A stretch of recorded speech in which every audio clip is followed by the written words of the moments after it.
Welcome back to Couch Conversations. Oh, let me get the microphone going. Mic check, because ain't no mic. Ain't no mic going.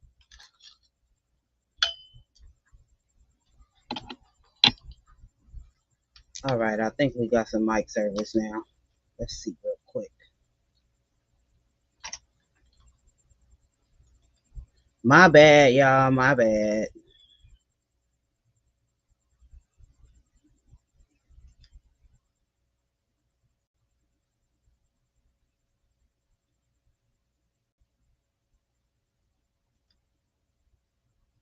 Welcome to Couch Conversations. I am your host, Danni Gyrl. Thank y'all for tuning in. It is much appreciated. And y'all know nothing is off limits on the couch. Tonight's show is going to be straight to the point because I don't know how long I'm going to be able to sit up and talk to y'all tonight. So we're going to get straight to the point. Our topic tonight is, well, I'm doing a series. Let me just start there. I am doing a series that will be running for the next couple of weeks on Taboo Church Talk, conversations you won't hear in the pulpit. I'm excited to have this conversation. I was supposed to have it last week. I know a lot of y'all were really looking forward to it, as was I. And I had a little slip and fall accident last week. So I'm back, y'all. I'm back. And we're going to have this discussion tonight about conversations you don't hear in the pulpit. So one thing I want to start off with is why churches avoid taboo conversations. This is something we don't talk about enough. None of these conversations that I will be discussing tonight, I feel like we talk about enough. Tonight's conversation specifically, I kind of want to get into for a number of reasons. One being that I have questions. So with that being said, I wanted to have this conversation with y'all tonight in hopes that I can get some of my questions answered, in hopes that we can have a conversation and get some understanding. I just wanted to have a conversation with y'all tonight. So I hope y'all enjoyed this conversation. I hope y'all be back for part 2 next week, part 3 the following week. We're going to get into it. So, why churches avoid taboo conversations? A lot of the churches, preachers, etc., avoid taboo conversations because they don't have the biblical answers. And this is just my opinion, y'all. This is my opinion. In my opinion, they don't have the biblical answers. Let's see, get some volume going on. There we go.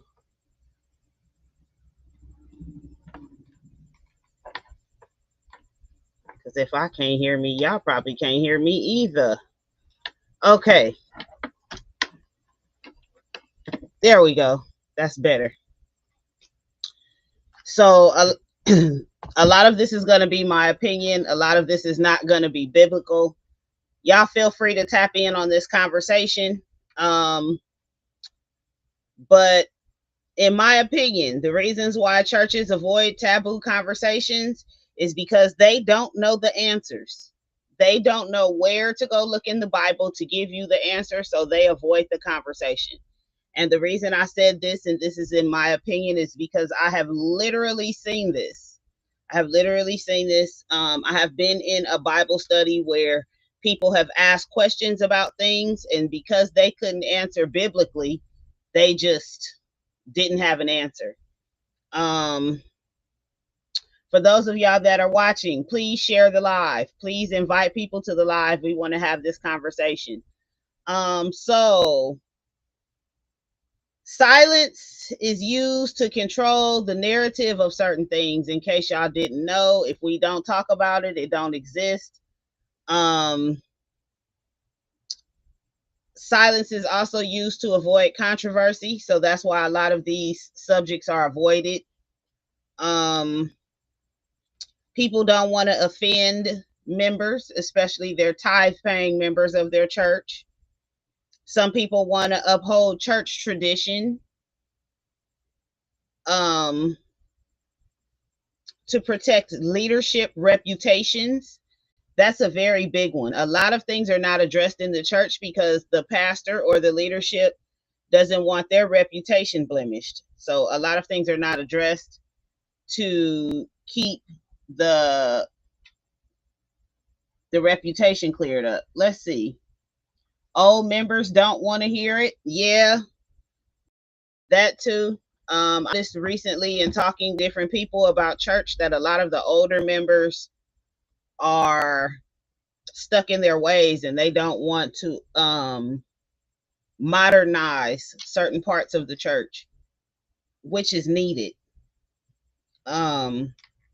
So yeah, we're going to talk about what happens to believers when their struggles are not addressed in the pulpit. We are going to talk about it. And one of the first things that I want to talk about tonight of this, and this is, like I said, if you missed the beginning, this is going to be a 3-part series. It might be 4, but I'm going to try to cut it into 3. Tonight we're going to talk about sex in the saints. Okay. So, sex is always a taboo subject in the church. Sex is not discussed in the church. The only thing they will tell you in the church about sex is to avoid it. They talk about abstinence. But the reality is most of the people in the church are having sex. Whether they want to admit it or not, whether they're out in public with it or not, it is happening and it is going on. Silence does not make these issues disappear. It pushes people away. Y'all don't want to offend nobody by talking about sex. Y'all want to control the narrative of sex. But at the end of the day, it is something that needs to be addressed. Now, I am going to say, let me move this because my back hurt. Y'all just work with me tonight. I got one leg. I'm so uncomfortable. I learned about sex in the church, and it wasn't detailed things about sex because we were still kind of young. We were like 12, 13, 14. So it wasn't detailed things about sex, but it was addressed. I don't know the lady's name. I don't even know where she's from. If I see her, I will know her to this day. They had us taking classes and she gave a sex education class. And the reason she taught the class was because not only was she a reverend, but she was a nurse. And she wanted to address things that had been coming through the hospital at that time. And it was things that the church didn't talk about. I appreciated having that class from her. Hearing somebody in the church at that age address sex, talk about using condoms, talk about birth control. As much as she did talk about abstaining, which is what the church wants you to do, and the Bible as well is biblical. As much as they talk about abstaining, they don't address the fact that people are out here having sex. And this is something that needs to be addressed. So one of the things that I'm going to be talking about tonight is premarital sex. We want to talk about sex after divorce. And we want to talk about dating in the church. The reason I put dating in the church with this particular subject is because a lot of people think that when you're dating, you're automatically having sex, and that is not true. So let's talk about it. Sex is everywhere in society, but in the church. And it is the church is the one place where it is ignored and condemned. We don't talk about it enough. We don't address it enough. Now, should we be talking about sex outside of marriage in church? Not necessarily, but they don't even address sex in marriage at church. Sex is just a taboo subject when it comes to church and church people. It's just a taboo subject. We talk about purity, abstaining, saving yourself, but let's just be real. Most people out here not doing that. The myth of Christians pushing the Old Testament. Old Testament is history, New Testament is the living word. Yes. So,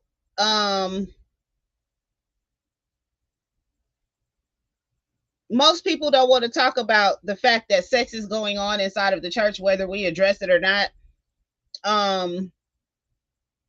And as much as we could talk about purity culture and abstinence, sex is being had by teenagers, adults, the preachers, the choir members.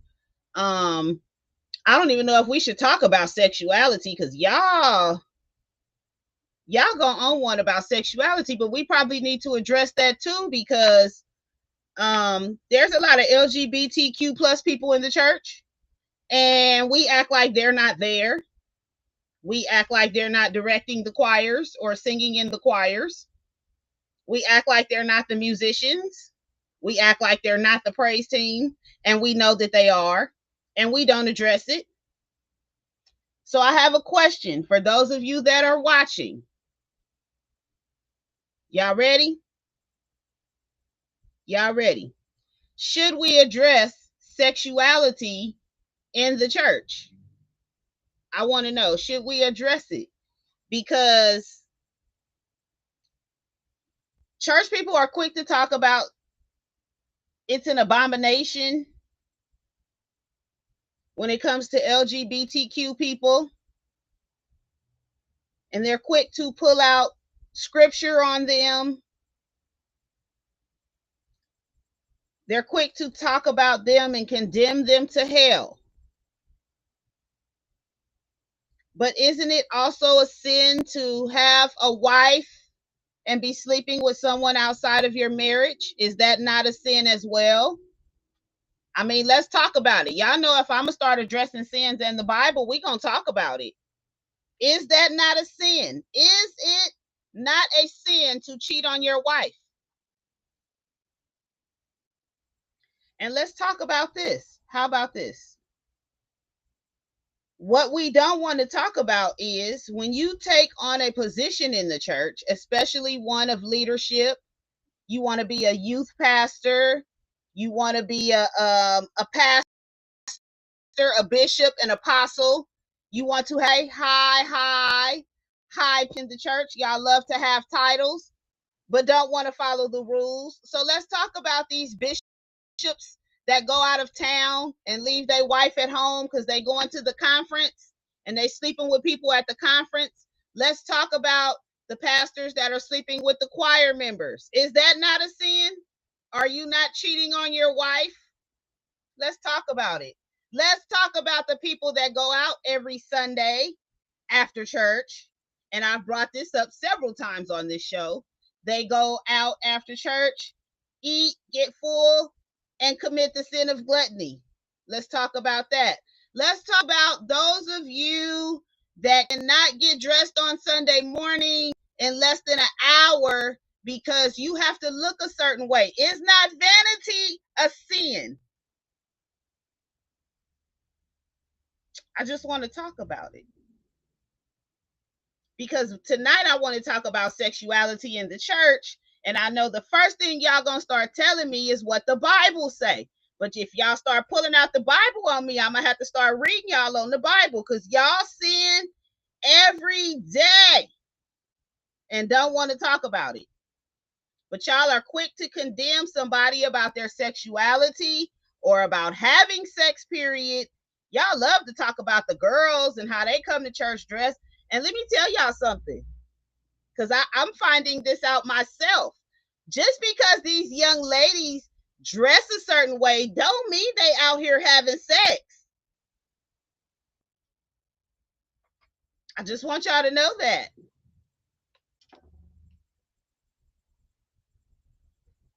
Because some of y'all old mothers be covered from head to toe and be slutting off on Sunday night or Saturday night, either Sunday night after you leave the church or Saturday night before you come to the church. You out slutting off yourself, but then you want to talk about what Sister Susan wore to the church today. And I'm gonna tell y'all, I have an issue with that too. But anyway, let's get back to the subject. We talking about sex and the saints, okay? Why do we ignore talking about sex in church? Why is this a silent subject? People use the Bible when it benefits their argument. Exactly. Exactly. And half of them are quoting it wrong. Let's talk about that too. Y'all regurgitating these scriptures wrong as hell. Y'all really want to talk about it? Let's talk about it. Most of y'all is preaching sermons and ain't read a Bible. You quoting scriptures that you heard somebody else say and quoting them wrong as hell. Okay? I'm going to need y'all to pick up the Bible and read it for yourself. Okay. I want to address something else. Y'all ready? Why don't we hear preachers talk about pornography? Why? Why don't preachers talk about pornography? I know a lot of them watching it. Y'all want to talk about it? I got time. I got a little bit of time. I'm comfortable right now. I could talk long as my leg will let me sit in this chair. Okay. Let's talk about masturbation.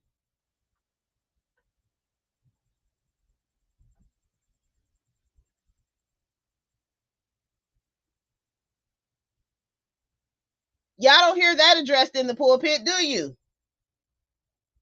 Now, if we're going to talk about something, let's talk about people's real struggles. Let's talk about real struggles. There are people out here really struggling, trying to do right by what they were taught. They needed to do right by what they read, by what God told them. Because everything don't come from the Bible. Sometimes you got to sit down and just let God speak to you. And sometimes he tell you something different than he tells somebody else. So you have people that really sit up in church on Sunday and they struggling with their pornography addiction. But we don't talk that. If we gonna talk about sex and sexuality in the church, we need to be open. We need to have people that are capable of handling these subjects. And it's crazy because the people that do address these things are the ones that everybody think like are sinners for them addressing it. I've heard two people talk about their porn addiction. Kirk Franklin, and I believe it was Ty Tribbett. And people drug them, but that's something that they should have been having a conversation with them about. A lot of these pastors now call themselves doctors and they went to school to get a doctorate, and they're not doing anything with it. Your ministry is still struggling. Your saints are still struggling. Your congregation is still struggling. The temple of God is within you. Yes, yes, yes. But people, I have to have these conversations because when I tell people I don't go to church anymore, most people know I was raised in church. I've been in church my whole life. So when I tell people I don't go to church anymore, they give me all these things about church. And this is not to condemn the church. None of this series is to condemn the church. It is to bring awareness to the things that the church don't talk about. They don't talk about them at all. At all. Let's find out. Let's ask this question. And I notice while I'm having this conversation, I don't see no preachers tapping in. That's funny. Usually they on my live and got 2, 3, 4 comments, but ain't nobody tapping in tonight. When somebody comes to your church and they say that they're LGBTQ, are you supposed to condemn them or love them and accept them? I want to know. I'm going to have to, okay, before this series is over, I'm going to have to give me some preachers on this series, because I have another question. Does silence and secrecy produce more sin?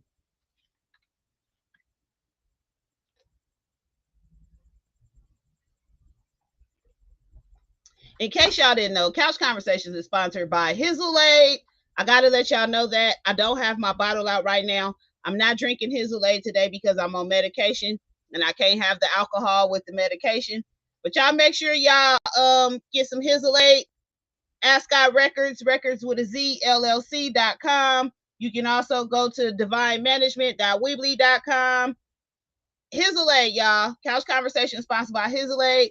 Y'all stay tuned. Make sure y'all tap in for the podcast party / birthday party. Make sure you tap in for all of that on November the 4th. Okay, back to the subject. I'm messing up the money. I'm not messing up the money right now. I'm going to be messing up the money on episode 3. Come back for episode 3 when I talk about dollars and doctrine. That's when I'm going to start messing up the money. Because people, I got some things to address about some churches and we want to know where the money at. Anyway, church has traditionally preached abstinence and heterosexual marriage as the standard. And it is. But why don't they address anything else? Now, let me tell y'all, in the midst of this conversation, let me just tell y'all, I am biblical, okay? And what I mean by that is if you can quote it on a scripture, you can show it to me in the Bible, I'll rock with you. I'm not religious, which is why I really can't get into church anymore, because a lot of the stuff don't make sense to me. And some of it just goes against what's biblical. But I want to know, why don't we address divorce? First of all, we're not supposed to be having a divorce, according to the Bible. But why don't we address it? Why don't we address sex after divorce? I got questions and nobody got answers. I just feel like misinformation leads to unhealthy relationships. When you put people in a space where shame is created, or fear is created, or secrecy is created, silence is created. When you put people in those spaces, you create a space where more sin can happen, for one. And the reason I'm addressing the sin is because this is supposed to be for church people. Okay. This is church talk. More sin happens, misinformation happens, and I have an issue with something else. I was looking in my notes, but I don't even know if I put it in my notes. Hold on a second.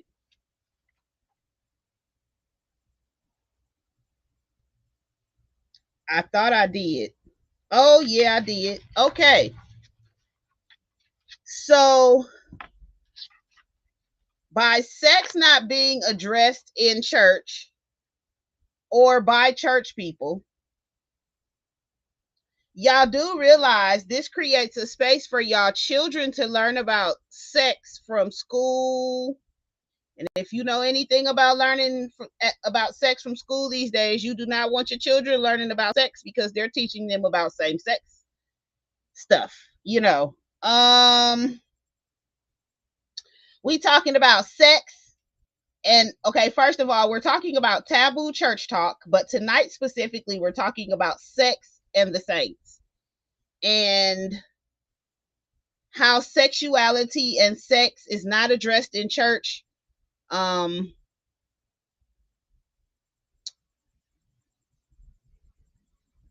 It's just so much to say on this subject. I do have a question though. So if you're a minister, a pastor, someone of a higher title, and you're single or divorced, you ain't got a spouse, and you're looking to have a first lady or a mate, the minister's wife, the bishop's wife, how do you go about dating? Because dating in the church is taboo. Have you ever seen two people from the church go on a date?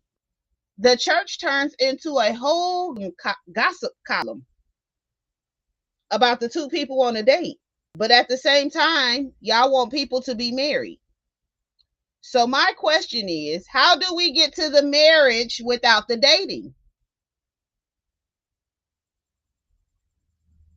I'm unsure on this. Also, since I'm halfway through my show, I had a question that I'm posing tonight. And I want y'all to meditate on it and then give me an answer. So I need y'all to listen. What kind of music do church people have sex to? The married people that's out here having sex? What kind of music do they have sex to? Because I've been asking this question for a couple years and I still haven't got a real answer. I've heard people say they have sex to R&B music, old school R&B.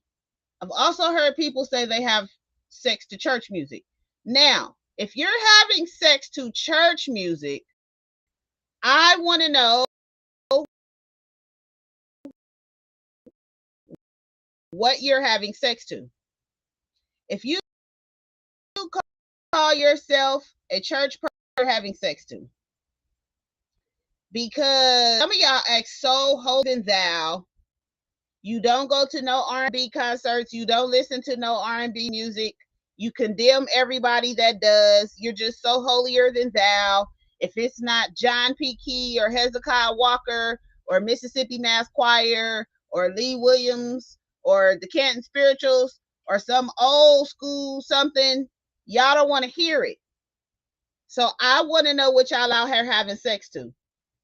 And I'm going to go a little bit deeper than that. I really want to know because I've seen a few pastors have their birthday party. There was a big controversy about Dietrich Haddon's birthday party. I believe it was last year.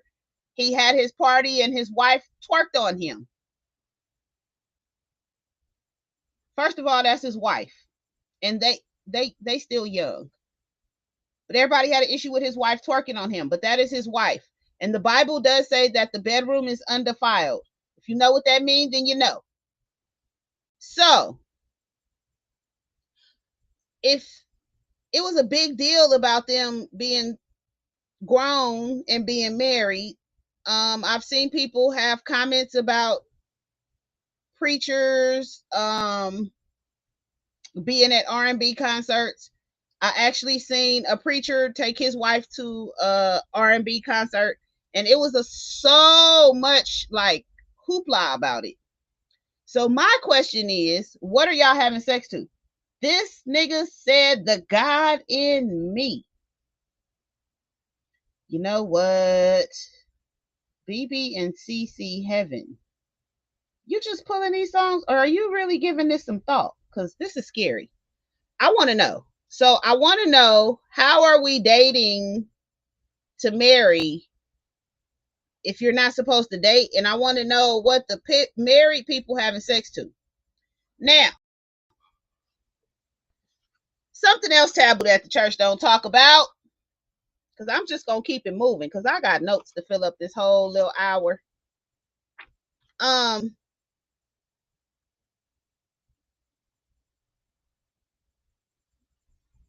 So when you get married, are there supposed to be limits in your sex life?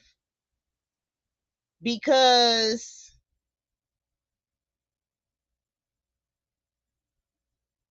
I've asked this before and I've heard married people say, no, once you get married, everything is biblical. The marriage bed is undefiled, so whatever we do, it's okay.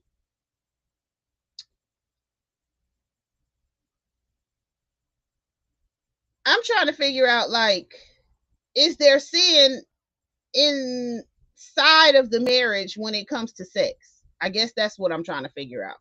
Like, are things off limits? Biblically, is it a sin to be out here giving head? Let's talk about it. Let's just put it on the table. Is it a sin to be out here giving head biblically? Married people don't have sex. J Flash, God, Jesus. I did when I was married.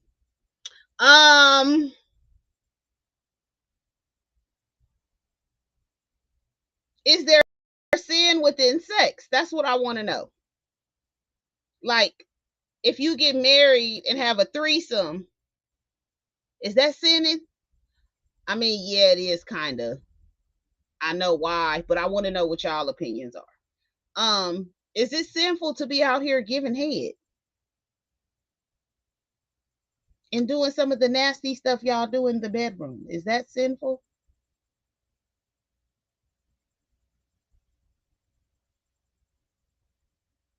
I'm like sitting here trying to figure out my own answers to my own questions. So if y'all see me take a pause, just work with me a little bit. So I also noticed that when it comes to sex and sexuality, by New Testament rules, no. Okay.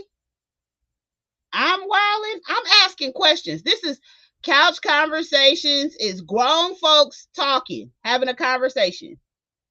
Okay. I ask people these same stuff on our phone conversations because I be wanting to know. I have questions. I bring them to y'all. We figure it out together. Okay. Now, I want to know why church people avoid this. Eating ain't cheap. You know what? I want to know why church people avoid sex talk so hard. Why they avoid so hard when it's in our nature to have sex.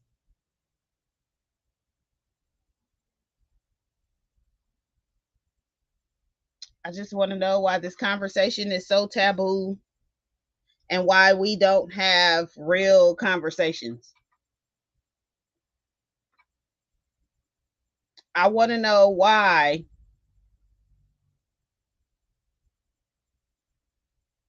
churches don't address things like sex addiction. Why don't we address these type of things? I was saying earlier, a lot of these pastors have degrees and they call themselves doctors, and they can't address the things that are going on right within their own church home.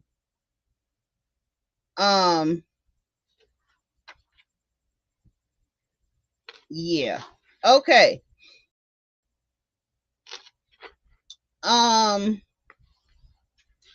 So what I kind of want to tie into this week, which we're going to talk about next week, is why is sexual abuse not addressed in the church?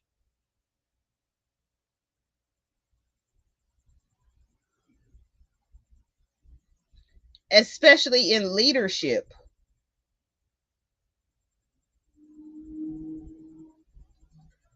Why is everywhere and it is not being addressed in the church? I have so many questions. Like,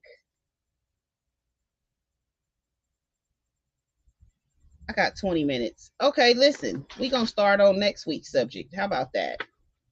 Because let me tell y'all, when I say I wrote a whole book on this subject. That's why this is a 3-part series. Because I really want to get into the church stuff. And I have so many questions. It's a sin if whoever is married commits adultery. Okay, that is why I took threesomes off the table, because threesomes are technically committing adultery. Divorce is frowned upon. Okay, I get that, but it happens. Okay, so let's address it. So the church wants you to get married. They want you to wait until you get married before you start having sex.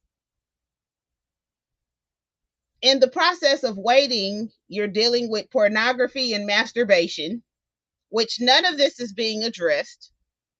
Then you get married. You and your wife or your husband have a horrible sexual relationship because it's never been talked about. It's never been discussed.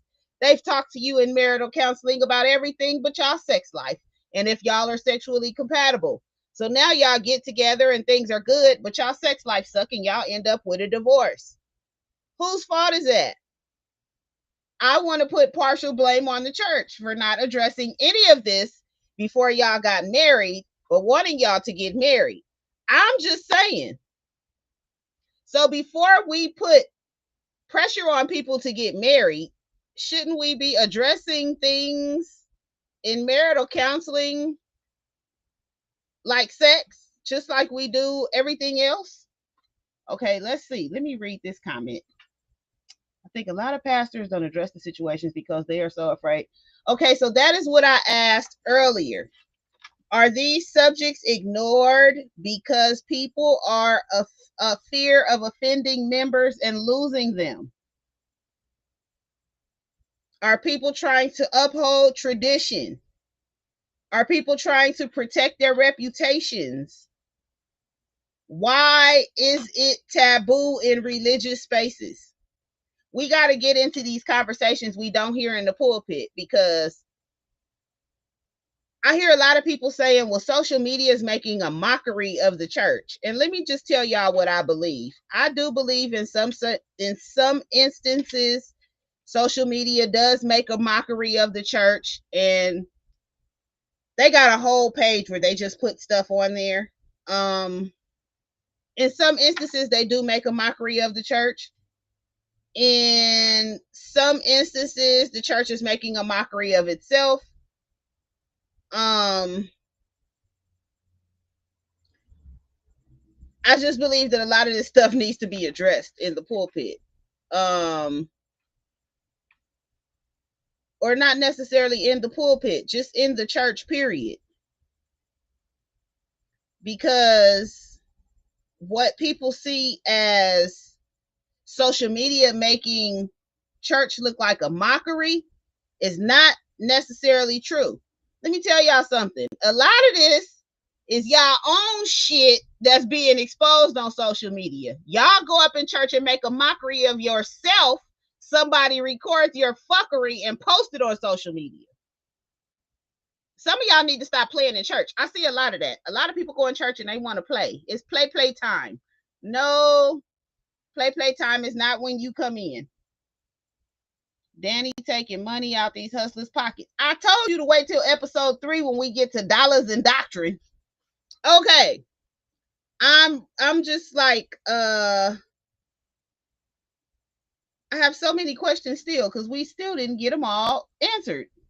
The whole Bible pertains to all the so-called Christians. Yeah, so that's what I'm digging into. Most of them who I found out don't read the Bible. But why is it that as Christians we don't address these things that people deal with on a daily basis? People will get up in church and tell you about how you need to put in your offering, how you need to pay your tithes, how you don't need to be doing certain things. They'll preach to you about the LGBTQ community, but they won't preach to you about their pornography struggles. They won't preach to you about their masturbation struggles. They won't preach to you about how they can't stop cheating on their wife. They won't preach to you about how they can't stop scamming the church. They will preach to you about everything but what they need to preach to you about. And I'm going to tell you something about me personally. If I'm going to sit down and listen to somebody preach, because that ain't my thing, I have a short attention span. But if I'm going to listen to you preach, you better say some good, relevant shit. And it better be more than about tithes and offering. I'm sorry. I'm sorry. Because people out here really struggling with everyday situations. Everyday situations. One thing that I notice is nobody takes time unless they have a youth pastor or a specific program for their youth. Nobody takes time to talk to their youth about what they're going through in the world, dealing with premarital sex, dealing with peer pressure, dealing with the nasty shit these kids is doing these days. Because baby, my friend work at the school and she be telling me the stories, okay, about what y'all kids be doing at school. Y'all have no idea what y'all kids be doing at school. Y'all need to pop in and check in on your kids sometimes. I know a lot of y'all think y'all have good children, but y'all would not believe what they do at school, okay?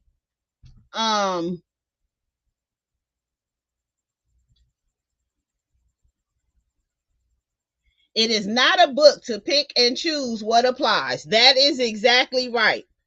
Okay. So I kind of want to branch off into next week because I know y'all gonna be back with me next week, and I'm gonna see if I could get some answers to some of these questions about why we don't talk about sex. But next week I want y'all to come and we gonna talk about mind over ministry, because why are we not dealing with mental health and abuse at the church? Why are we not dealing with that? Why are we covering these things up? And some of this stuff goes hand in hand with sexuality, because I remember growing up. There was a pastor in LA that was married. He was a quote unquote mega church pastor. And he slept with one of his members. They had a child. And then nobody ever addressed what she went through. It was like he went through his embarrassment and they got him all together, and his PR sat him down for a year or two, and then he bounced back like nothing happened. But what about the young lady? Because I'm going to tell y'all something. You know how when you go to a job, you're not supposed to date your supervisors because they have a superior position over you? You know how when you go to a therapist, the therapist is not supposed to date the clients? Doctors are not supposed to date their patients?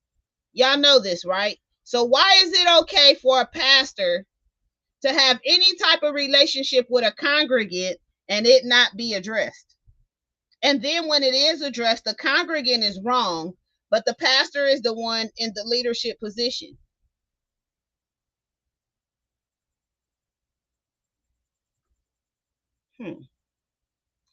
Okay.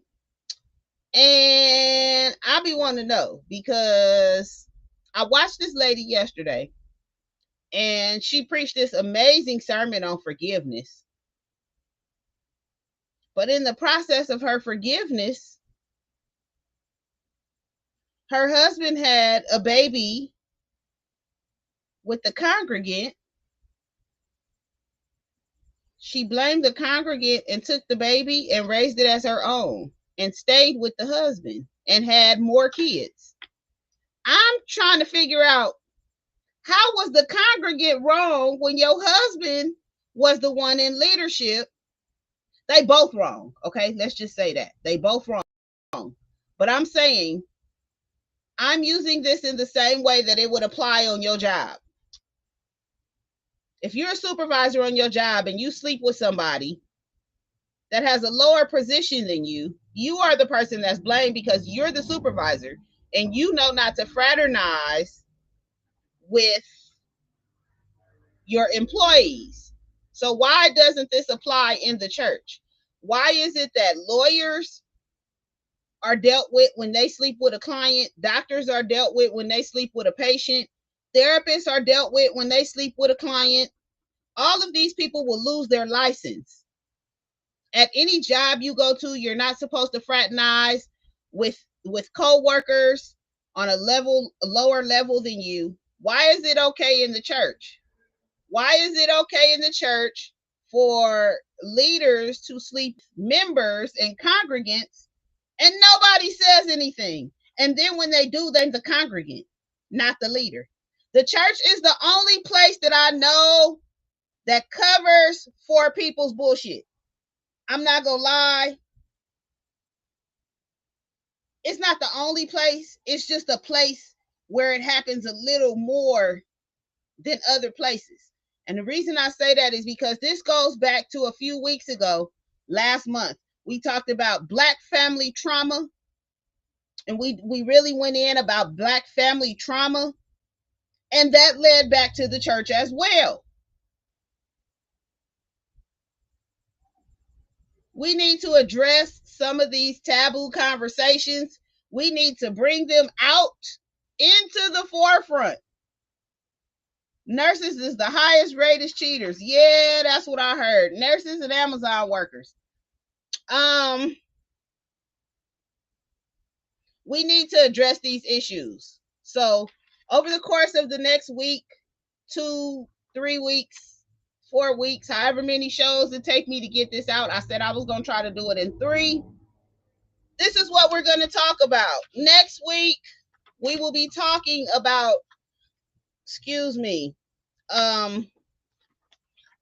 mind over ministry. We're going to talk about faith, mental health, and church abuse. So y'all make sure y'all come back for that. Episode 3, we will be talking about dollars and doctrine.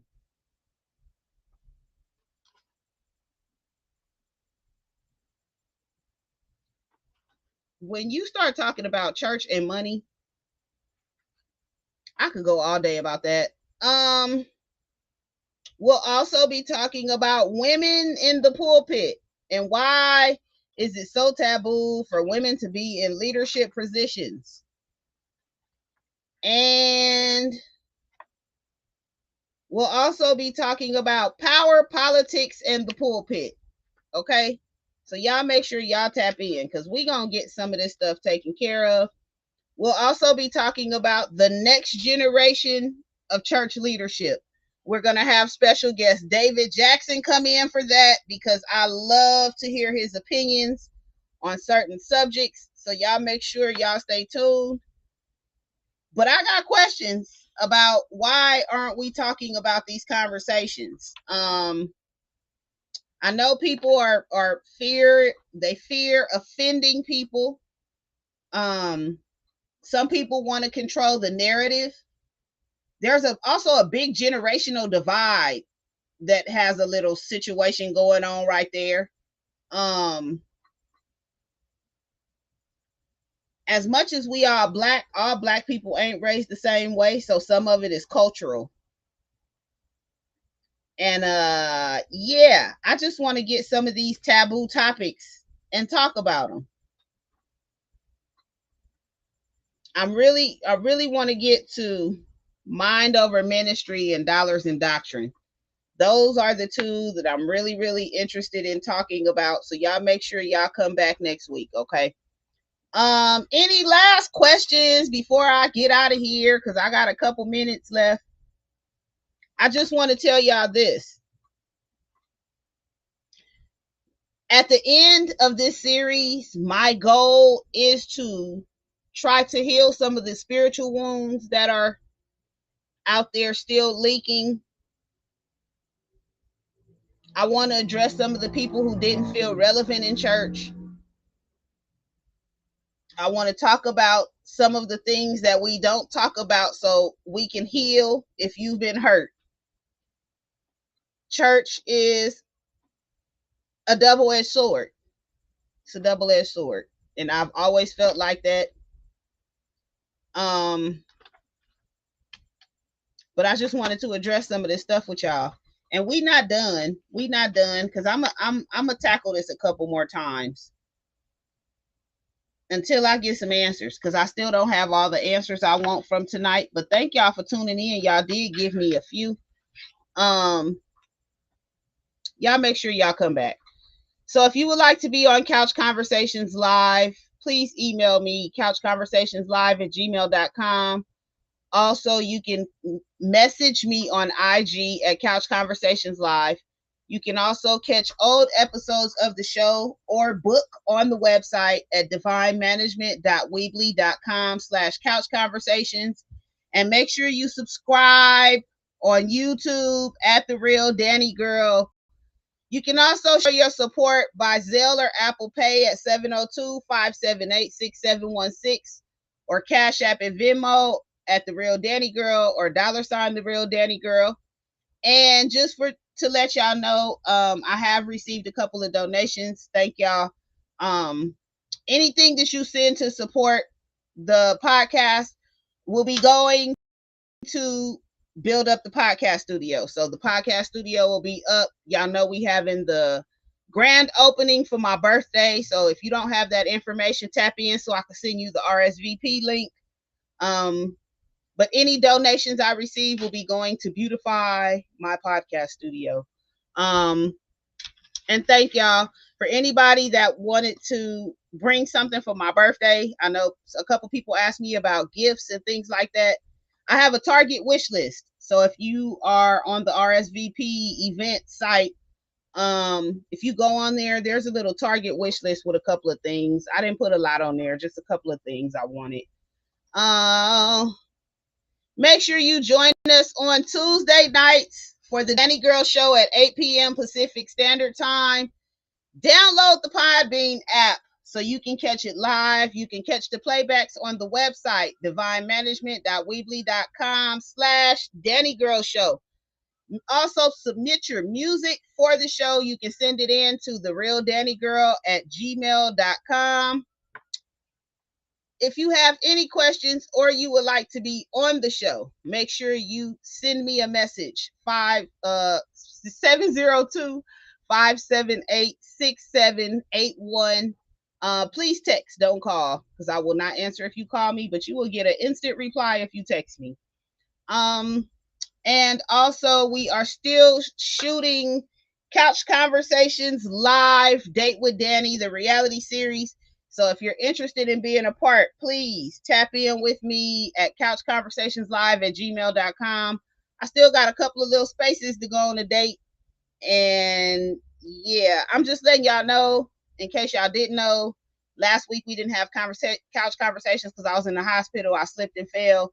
I hurt my leg. So if you decide to go on a date with me and I show up on crutches, just know that's what happened. I got a long recovery with this leg, but business don't stop. So the reality show goes on. Couch Conversations is going on. The Danni Gyrl Show is going on. The birthday party is going on. I'm not letting nothing stop me. I'm too far in. So yeah, if y'all see me on my crutches, just mind your business. Okay, see y'all next week where we be talking about part 2 of Taboo Church Topics. And next week, we will be talking about mind over ministry right here next Thursday at 8 p.m. I love y'all so much. Tune in tomorrow to the Danni Gyrl Show at 9 p.m. I didn't get to do the show last week because I was fresh out the hospital and I was on drugs, feeling loopy. So yeah, I will be doing it tomorrow. It might be a few minutes late because I have therapy from 8 to 9. So by 9:05, no later than 9:10, I'll be live on air. We'll be doing the R&B review. I got some good R&B music for y'all tomorrow night. We got a couple of new songs. I'm just gonna play y'all my R&B playlist tomorrow. That's what we gonna do. So y'all tune in. Thank you to everybody that called, everybody that texted, everybody that sent me a message, everybody that checked on me.